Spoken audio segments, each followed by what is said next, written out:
ॐ श्रीकृष्णपरब्रह्मणे नमः। श्रीमद्भगवद्गीता अद्वादशोऽध्यायः भक्तियोगः।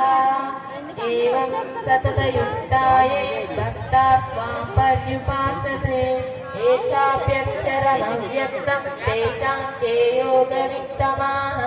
श्रीभगवानुवाच मय्यावेशितमनो ये मां नित्ययुक्ता उपासते श्रद्धया परयोपेताः ते मे युक्ततमा मताः।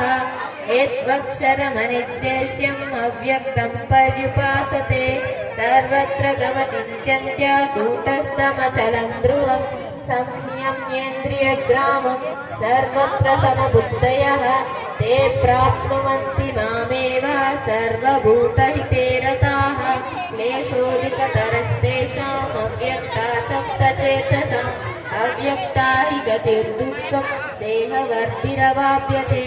ये तु सर्वाणि कर्माणि मयि सन्न्यस्य मत्पराः अनन्येनैव योगेन मां ध्यायन्त उपासते तेषामहं समुद्धर्ता मृत्युसंसारसागरात् भवामि न चिरात् पार्थ मय्यावेशितचेतसाम्।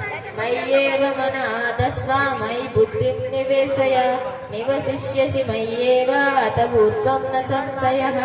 अत चित्तं समादातुं न शक्नोषि मयि स्थिरम् अभ्यासयोगेन ततो मां ध्यायन्त उपासते। धन्यवादः।